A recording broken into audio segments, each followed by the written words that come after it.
Pessoal, vamos falar sobre a situação na Ucrânia. Hoje, dia 24 de janeiro, são 8 horas da manhã aqui no Rio, 1 hora da tarde lá em Kyiv, e os ucranianos derrubaram 3 helicópteros aqui na região leste, na linha de frente. Parece que colocaram um Gepard alemão próximo à linha de frente e conseguiram derrubar os 3 helicópteros russos em coisa de meia hora. É impressionante isso. A ofensiva russa aqui em Zaporizhia não saiu do papel, aparentemente. Tentaram tomar Kamiansk, ou pelo menos os russos dizem que tomaram parte da cidade, mas não parece ser esse o caso, não. Em Bakhmut, a situação está complicada. Os russos tomaram Klishchiivka e tem alguns relatos de que teriam ido até além de Klishchiivka, né?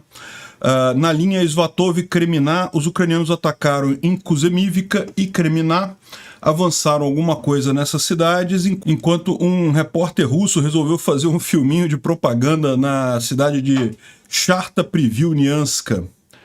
Dos 1.000 primeiros prisioneiros que o grupo Wagner recrutou lá nas prisões russas para lutar na Ucrânia, 20 foram liberados ao final do prazo de contrato deles. Os outros 980 não sobreviveram, né? Isso tem feito com que muitos prisioneiros nessa situação tenham pedido para voltar para a cadeia, né? Querem voltar para a prisão, que é menos pior nesse caso. E uma outra informação que a gente tem, o Putin estaria negociando com o Talibã para receber algumas armas americanas que foram abandonadas pelos americanos lá no Afeganistão, naquela saída desastrada deles, né? Vamos ver esses e outros assuntos em detalhes. Essas notícias foram sugeridas por Meu Herói Não Veste Capa, Usa Sunga, Libertas também e várias outras pessoas. Obrigado aí ao pessoal que sugeriu a notícia. Obrigado a você que está assistindo o nosso vídeo. Se você gosta do nosso conteúdo, por favor, deixe o seu like e se inscreva aqui no canal, né? Pois bem, houve um ataque muito grande ucraniano aqui em Loviansk, que é uma cidade aqui em Donetsk. A gente não tem informações sobre o que teria sido atingido, se foi um depósito de munição, um agrupamento de pessoal. A gente deve ter essas informações nos próximos dias, né? Eu vou tocar para vocês aqui, mas basicamente só dá para ouvir o barulho do que está acontecendo, tá?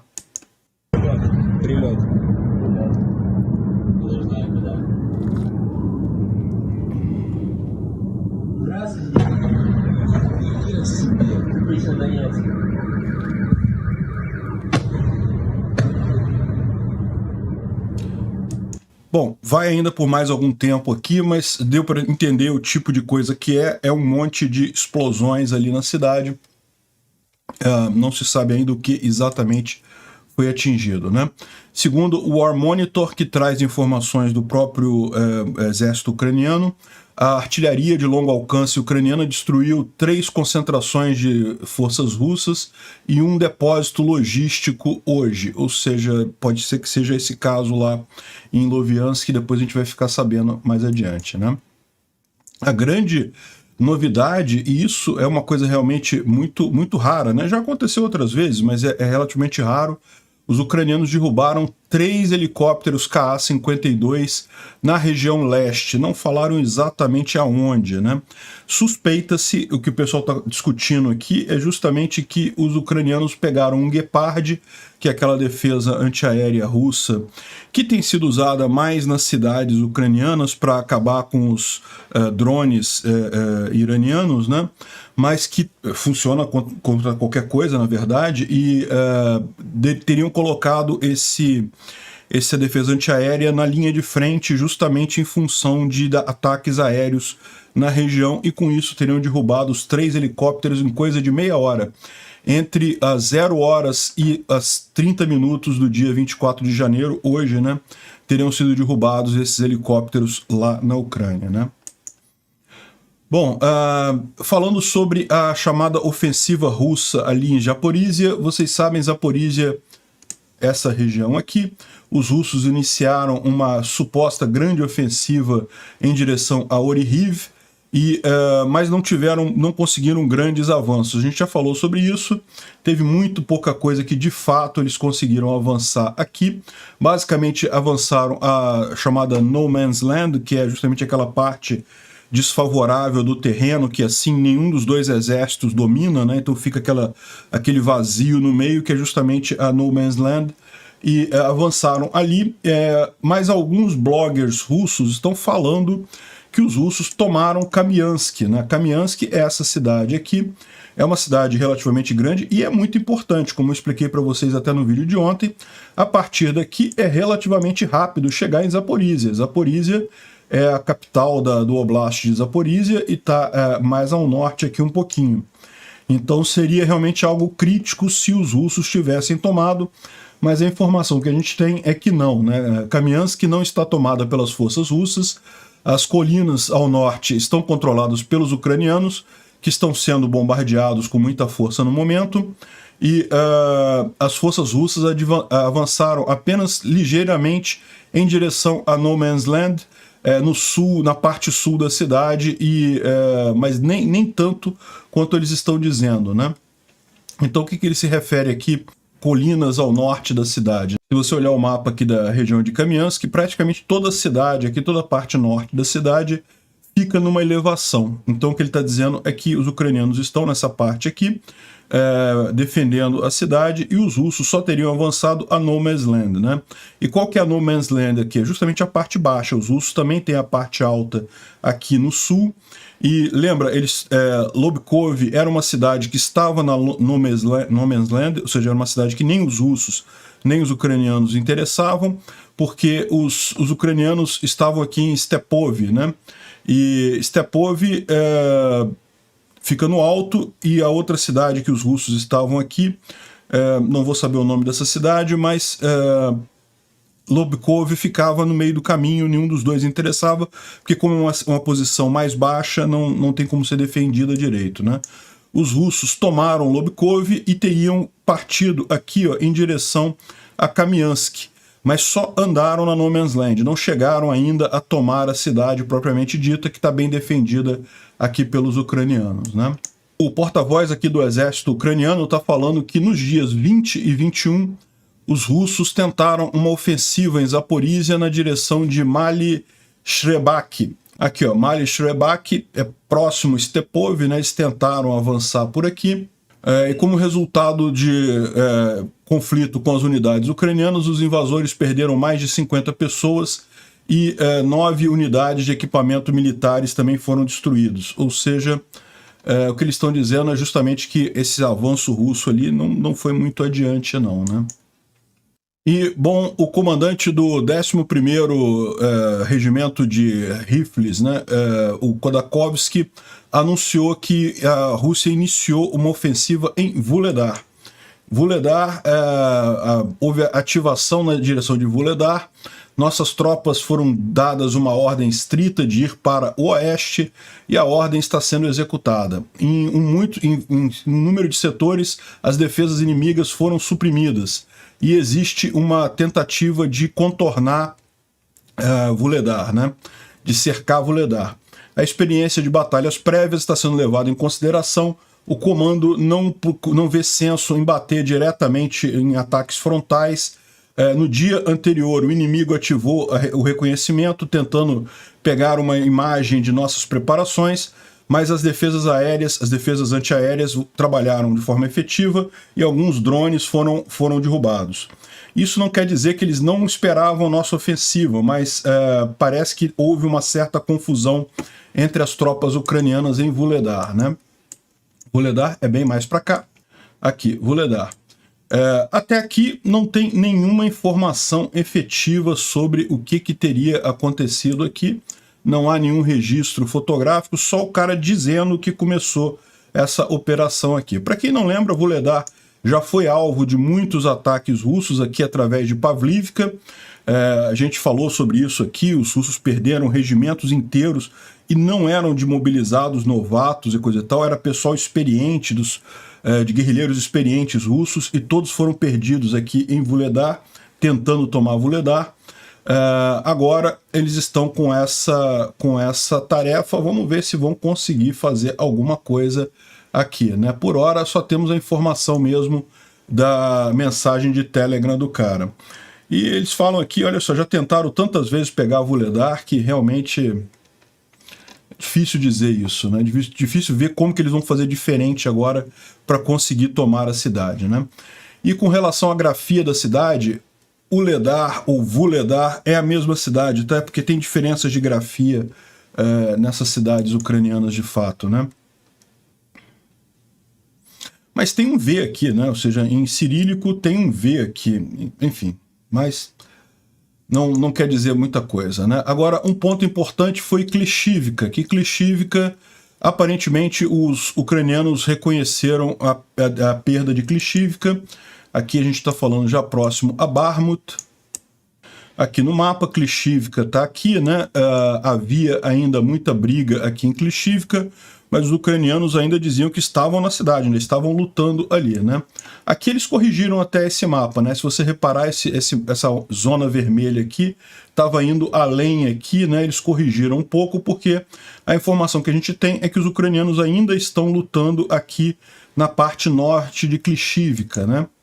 Então, eu não vou mostrar esse vídeo porque é violento, mostra um monte de russo sendo morto, mas eles explicam aqui onde estaria a linha, né, de limite aí na linha de frente, e aqui em Klishivka, de fato, os russos tomaram, mas os ucranianos estão logo aqui em cima, na parte das colinas, né? E ele explica aqui que existe realmente uma área maior, mais alta aqui para norte, onde os ucranianos estão entrincheirados, né? A gente pode ver isso também aqui no mapa topográfico da região. Klishivka está aqui nessa região mais baixa, e dá para ver que fica bem mais alto aqui a oeste de Klishivka, né? Então tem realmente uma oportunidade bem grande aqui dos ucranianos estarem no chão na região mais elevada, e isso dá vantagem aos ucranianos aqui nessa região. É onde eles estão, no momento, os russos estão tentando avançar além de Klishivka, e os ucranianos estão segurando aqui nessas elevações aqui, né? Bom, outra situação que os ucranianos estão avançando, dessa vez os ucranianos estão avançando, é em Kuzemivka, né? Kuzemivka é bem aqui ao norte, aqui próximo a Svatov, né? Você tem aqui Novoselivka e Kuzemivka aqui, né? E os ucranianos já estão em Novoselivka e têm bombardeado muito Kuzemivka. Aqui tem as informações aqui dos bombardeios feitos pelos ucranianos nessa região, realmente mostrando aqui a disposição ucraniana de tomar Kuzemivka, né? É verdade que Novoselivka foi muito bombardeada pelos russos também. Os russos colocaram mais reforços nessa região aqui. Então, isso dificulta um pouco a ação dos ucranianos nessa região, mas a expectativa é continuar o avanço por aqui, né? Outra informação que a gente tem é que, aparentemente, segundo estão dizendo, a floresta aqui ao sul de Kremina também foi limpa pelos ucranianos. Os ucranianos conseguiram tirar as forças russas todas que estavam aqui. Os russos hoje novamente bombardearam Dibrova, Kuzmini e Kremina, né? Ou seja, porque os ucranianos já estão aqui batalhando nos arredores da cidade aqui, né? Agora, uma coisa curiosa aconteceu aqui na região de Sharta Privilnianska, né? Essa cidadezinha aqui próximo a Kremina, né? Pra gente ver aqui no mapa, olha só, é essa cidade aqui, ó. É essa cidade aqui. Aqui ela tá com o nome de Privilia, mas é a mesma cidade, né? Essa cidade nessa região aqui que está em território totalmente tomado pelos russos. E aí vem uma questão, porque a gente sabe que os ucranianos eles avançaram alguma coisa aqui no sul também, né? Bielorrivka estava sendo atacada pelos russos direto aqui, e os ucranianos conseguiram avançar alguma coisa essa frente aqui. A gente não sabe o quanto que eles avançaram, se eles já chegaram, por exemplo, em Shipilivka, que é essa outra cidade aqui, ou se ainda estão aquém dessa região, mas avançaram alguma coisa. Agora, surgiu um vídeo ontem, gravado aqui em Privilia, ou Sharta Privilyanska, que é justamente, olha só, tá 6 quilômetros aqui da coisa. Eu vou mostrar o vídeo para vocês entenderem exatamente o que eu quero dizer aqui. Esse aqui é o Argonzo, é um repórter lá da russo, né? Vamos ver o vídeo.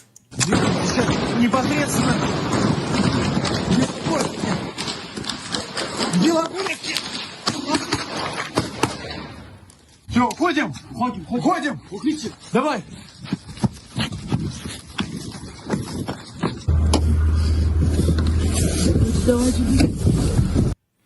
Bom, então o vídeo mostra ele fazendo uma reportagem, de repente sendo surpreendido por tiroteios e coisa e tal, e daí tendo que se esconder e coisa e tal, né? E daí você tem algumas opções. Isso aconteceu, isso aqui o pessoal fez a geolocalização. Estava aqui em Shiplivka, né? Exatamente essa cidade aqui Shakhta Privilyanska, Shiplivka um pouco mais para cá, né? Enfim, eles fizeram a geolocalização e está nessa região aqui onde foi filmado esse tipo de coisa, o que aconteceu. E daí você tem duas alternativas. Pode ser que, de fato, o repórter russo estivesse ali na região e as tropas ucranianas já avançaram muito mais do que a gente imaginou, né? Ou seja, elas teriam que avançar realmente muita coisa para chegar aqui nessa região. Ou então, o cara estava fingindo, o cara estava gravando um filminho ali, né? Pediu para os próprios russos atirarem, ele fingindo que está no meio de um tiroteio e coisa e tal, para fazer um negócio com essa emoção toda, né? Pode ser, faz parte disso daí. O mais provável é isso, que seja realmente um filminho, tá vendo que eles mostram aqui a geolocalização, estaria bem, na verdade, bem aqui no meio, né? Entre as duas cidades, né? Agora, aquele negócio, será que os ucranianos avançaram e realmente estão ameaçando o pessoal aqui? Acho pouco provável. Bom, vamos aproveitar que é justamente a imagem aqui que o Defmon colocou para ilustrar a thread dele de hoje, para dar uma olhada na linha de frente, o que teve de mudança na linha de frente aí nesses dias. O solo continua congelado, então a gente continua com condições boas para avançar, né? O solo está congelado lá. Ele fala aqui que os russos trouxeram reforços para Kuzemivka e também para Kolomyshchyra, mais aqui. Então, e tentaram avançar, não conseguiram, coisa e tal, os ucranianos estão segurando aqui. Agora ele alerta que tem pouca informação vindo de lá, né? A gente não tem muita certeza sobre como é que está o avanço dessas coisas por aqui. Vamos aguardar, a gente deve ter mais informações mais adiante, né? Ele não fala nada de Kriminá, ele já parte direto aqui para Bakhmut, e aqui em Bakhmut, a situação em Krasnohoram, a gente não tem certeza sobre como é que está, mas os russos estão tentando avançar por aqui e também aqui em direção a Rozdolivka, né, aqui ao norte. Soledar já está totalmente nas mãos dos russos, de fato, os ucranianos estão só nas colinas aqui a oeste, né? Aqui em Bakhmut, os russos tentaram também um ataque frontal aqui, estão tentando contornar Klishchivka aqui pelo sul, né? Lembra, aqui de Klishchivka, para eles conseguirem avançar é difícil, essa região aqui é mais alta, os ucranianos estão bem trincheirados aqui, mas eles podem estar tentando contornar aqui justamente para conseguir desalojar esses ucranianos que estão aqui na região mais alta, né? E aqui também, na região de Donetsk, os russos tentaram avançar em mais um monte de lugar e não conseguiram nenhum avanço aqui, né? Na região de Zaporizhia, como ele fala aqui, ele bota o Raibar aqui dizendo que só está avançando nos Telegram russos, né? No solo mesmo não está avançando nada, né? Então, Orihiv e Malatokmarka não conseguiram avançar de nada, não avançaram nada, e aqui em Kamiansk também tem fontes russas dizendo que eles capturaram Kamiansk, mas a gente já falou sobre isso, não tem nenhuma evidência de que ele tenha feito qualquer coisa ali, né? O Instituto para o Estudo da Guerra fala sobre a inteligência ucraniana que acha que os russos estão preparando um esforço de ofensiva no início da primavera ou verão de 2023, né? Então, a gente sabe que tem uma previsão de uma ofensiva russa grande, talvez em Luhansk, talvez em Donetsk. Segundo eles estão dizendo aqui, é o mais provável, a preparação é para uma grande ofensiva em Donetsk e Luhansk. Pouco provável, segundo eles dizem aqui, que venha de Belarus. Então a possibilidade de um ataque de norte a partir de Belarus é pouco provável, e também no sul, ou seja, a partir de Zaporizhia também é pouco provável que seja essa ofensiva. Ou seja, os russos vão tentar mesmo avançar ali em Donetsk e Luhansk, centrar os esforços dele ali, né? O esforço do Grupo Wagner para recrutar prisioneiros parece que está gerando problemas na capacidade de combate do Grupo Wagner, porque no final das contas, hoje o Grupo Wagner tem 50 mil prisioneiros e 10 mil pessoas, e 10 mil combatentes que realmente têm experiência e coisa e tal. Acaba gerando uma situação que é difícil para os soldados originários do Grupo Wagner controlar essa massa de prisioneiros que está lá, né? Então eles, lógico, usam os prisioneiros como bucha de canhão, botam os prisioneiros para morrer na linha de frente, mas como são muitos prisioneiros e relativamente poucos soldados do Grupo Wagner mesmo, o controle dessa coisa pode ser complicado, está ficando cada vez mais difícil. E a gente vai ver que tem muito prisioneiro insatisfeito, querendo até voltar para a prisão, porque está pior do que isso, né?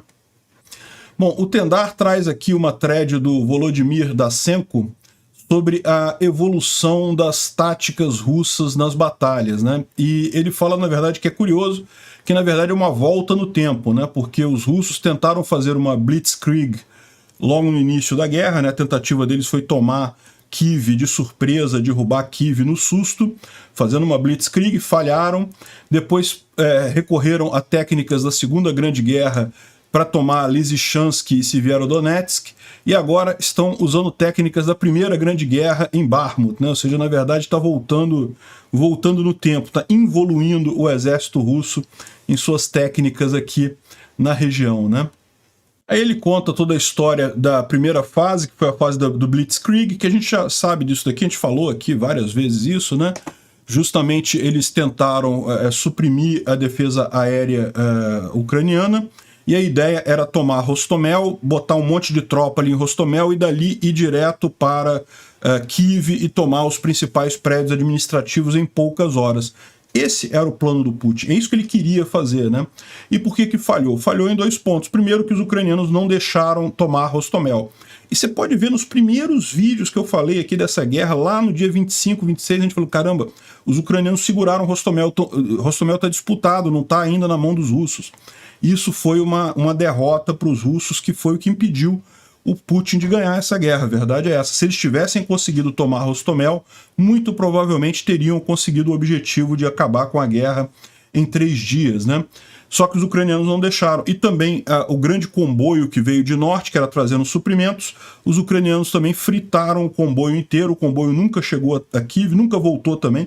Foi totalmente destruído no meio do caminho. E com isso eles acabaram perdendo a iniciativa dessa primeira fase lá. Depois eles tentaram, entre abril e maio, a técnica de perfurar a defesa com tanques, mas isso nunca funcionou. Eles tiveram aquele problema em Bilororivka, lembra? Em maio, com os tanques que foram perdidos na travessia do rio, a gente também falou sobre isso aqui. E aí depois a fase 3, que era uso massivo de artilharia para destruir a cidade, até a cidade ficar totalmente indefensável, né? E assim eles tomaram Lysychansk e Severodonetsk, e agora a última fase, que é o assalto de infantaria, que é as ondas humanas, né?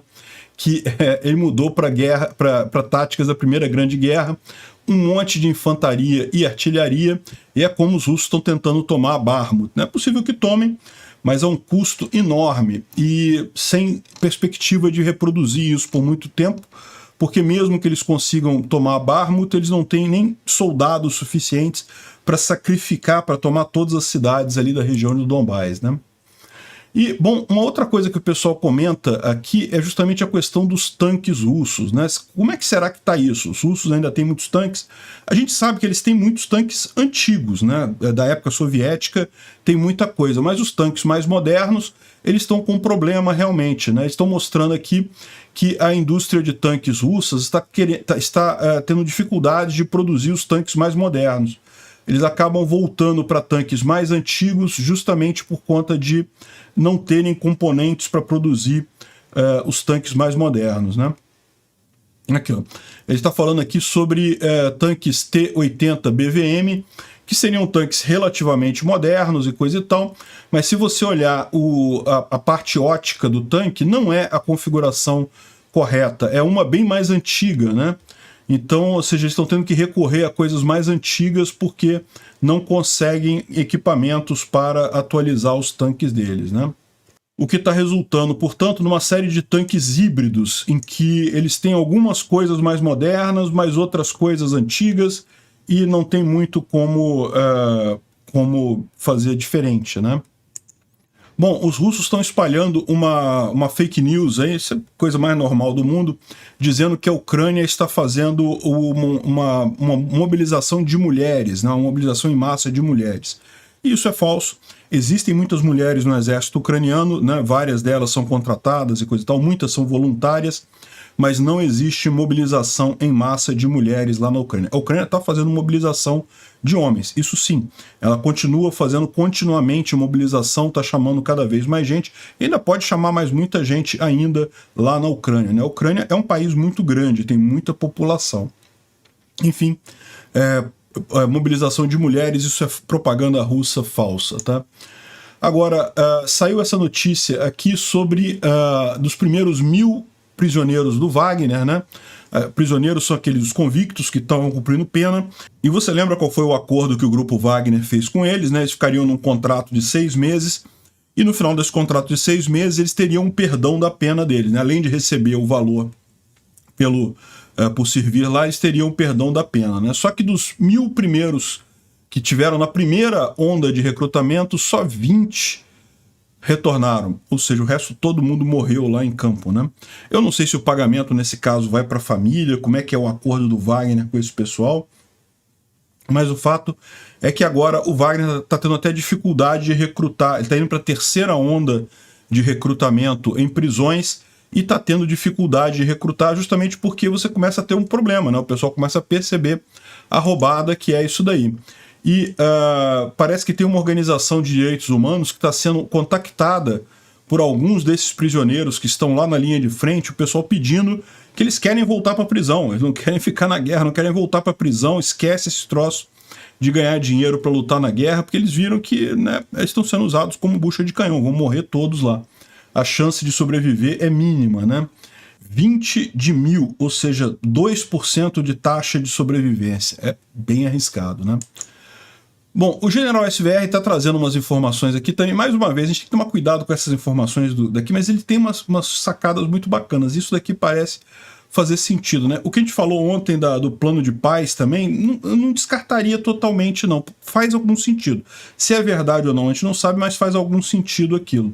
E aqui ele está falando uma outra informação. Ele começa falando de uma reunião que o Putin teve com um ministro aí de não sei o que lá, mas em determinado momento ele fala que, na verdade, o Putin está coordenando negociações com o Talibã para reconhecer o governo do Talibã, e os russos estariam oferecendo uma grande quantidade de equipamentos militares para o Talibã, e em troca disso eles estão querendo justamente as armas americanas que ficaram lá quando os Estados Unidos abandonaram o Afeganistão. Vocês lembram? Os Estados Unidos saíram do Afeganistão, saíram de forma um pouco coordenada, saíram, no final das contas, uma correria danada, vocês lembram disso, né? Foi uma coisa até meio vergonhosa isso, lá em 2020, e deixaram muito equipamento lá, né? Ou seja, lógico, tentaram tirar, quando saíram de lá, tentaram tirar o máximo possível, mas, por exemplo, o Bradley que a Ucrânia está recebendo agora, lá no Afeganistão tem um monte, porque os americanos armaram o exército do Afeganistão com esses veículos, e depois saíram correndo e o Talibã tomou conta de tudo, então os Bradley estão lá, estão com o Talibã. Então a Rússia está querendo esses equipamentos americanos que estão lá no Afeganistão. Essa seria a troca que eles estão sugerindo fazer lá. Os russos armariam com equipamento soviético, com equipamento russo, e o Talibã daria algumas dessas armas americanas para os russos para serem usadas na guerra da Ucrânia, né? Ou no mínimo para os russos terem lá como estudar e coisa e tal. Isso faz sentido também ter alguma coisa, né? Ele está querendo uma grande troca, né? Ou seja, eles querem dar armas para lá em troca do armamento que foi tomado pelo Afeganistão, armamento americano que foi tomado pelo Afeganistão lá na região, né? Vamos ver como é que anda isso daí. O Putin só tem acesso mesmo a esses países falidos, Irã, Afeganistão e coisa e tal, não tem como negociar armas com outros países, nem a China aceita negociar armas com a Rússia. Resta ao Putin esse tipo de subterfúgio, né? E aí vamos ver se o Talibã aceita entregar o equipamento americano para os russos, porque no final das contas eles sabem que o equipamento americano é muito melhor do que o equipamento russo, né? Eles vão fazer uma troca, vão receber equipamento russo, mas eles estão vendo que o equipamento russo lá na Ucrânia está sendo dizimado completamente. Enfim, vamos ver como é que isso caminha aí, né? A outra notícia é um pouco melhor. Parece que a Ucrânia já conversou com 12 países que já concordaram em enviar para a Ucrânia 100 tanques Leopard 2, basta o governo alemão dar a sua aprovação, né? E, segundo o Dmytro Kuleba, que é o ministro de Relações Exteriores da Ucrânia, esse suprimento de Leopard 2 está muito próximo, isso deve resolver nos próximos dias, a gente deve ter notícia da Alemanha e isso deve desencadear esse problema. De novo, eu não descarto aquela possibilidade daquele suposto acordo de paz, eles estarem esperando uma resposta do Putin para isso, e se a resposta for negativa, eles vão liberar esses tanques para a Ucrânia. Parece ser o mais razoável, né? É aquele negócio, né? Mas é aquilo que eu acho que, tomara que esse plano de paz não avance, né? Porque, por exemplo, uma coisa que o pessoal tá trazendo aqui, né? É a Chechênia, né? A Chechênia. Em 1999, a Chechênia ganhou a guerra da Chechênia. Os russos tentaram tomar a Chechênia e não conseguiram. Olha, era o exército russo versus rebeldes, pessoas civis que organizaram uma força dentro da Chechênia e conseguiram parar o exército russo. E aí o que aconteceu? Fizeram um acordo de paz com a Rússia. 3 anos depois, ou seja, esse acordo de paz, 3 anos antes dessa destruição completa de Grozny, a Rússia assinou um acordo de paz com os chechenos. Eles haviam perdido a guerra e precisavam de um tempo. Então os russos fizeram um acordo de paz, pararam tudo direitinho, 3 anos depois voltaram com força, destruíram Grozny completamente, que é a capital da Chechênia, e acabaram. Agora a Chechênia faz parte da Rússia, né? O Kadyrov entregou os companheiros, né? O pai do Kadyrov, que fazia parte dos defensores chechenos, mudou de lado, passou para o lado dos russos, e aí aconteceu toda essa tragédia lá em Grozny, né? Então eles estão alertando para a questão daquele suposto acordo de paz, que não, mesmo alguns poucos anos é arriscado isso, a Rússia vai usar isso só para se fortalecer e voltar mais forte mais adiante. Agora, se vocês lembram, naquele acordo de paz que estava previsto, né, que a gente falou sobre ele ontem, suposto acordo de paz, ninguém confirmou nada, a Ucrânia entraria em 2024, entraria para a OTAN.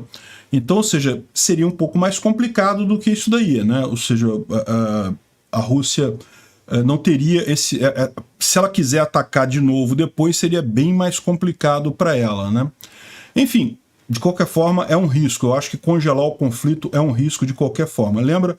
O acordo de paz, a gente explicou ele no vídeo de ontem, mas previa os russos saírem para as fronteiras pré-dia 24 de fevereiro, ou seja, toda a área tomada este ano seria devolvida à Ucrânia, mas a Crimeia e o Donbás seriam faseados ao longo de 7 anos. Então, ao longo de 7 anos seria feita a devolução do Donbás e da Crimeia. Isso permitiria que o Putin saísse se dizendo vencedor, mas à medida que o tempo for passando, ele teria que entregar a Crimeia e o Donbás também para a Ucrânia, né? Eu acho muito mais fácil o contrário. Deixa o Putin lá com essa teimosia dele, o Ocidente entrega as armas para a Ucrânia e a Rússia vai colapsar de qualquer forma num futuro muito próximo, né? Eu entendo o motivo dessas negociações de paz, né? Porque muita gente teme, né? O que vai acontecer com a Rússia colapsando? Quem vai assumir o poder? Quem que vai entrar no poder ali? Existe gente pior do que o Putin ali na Rússia, né? Então essa é a lógica por trás disso, mas eu acho também que o ideal é ignorar esse negócio de plano de paz e tem que ir para a guerra mesmo. A Rússia tem que ser derrotada no final das contas. Obrigado por assistir o vídeo até o final. Além de curtir, compartilhar e se inscrever no canal, considere se tornar patrocinador com valores a partir de R$ 1,99. Clique no botão Seja Membro abaixo para saber as condições e vantagens de patrocinar o canal. Mais informações sobre o nosso projeto, visite nossos sites indicados na tela.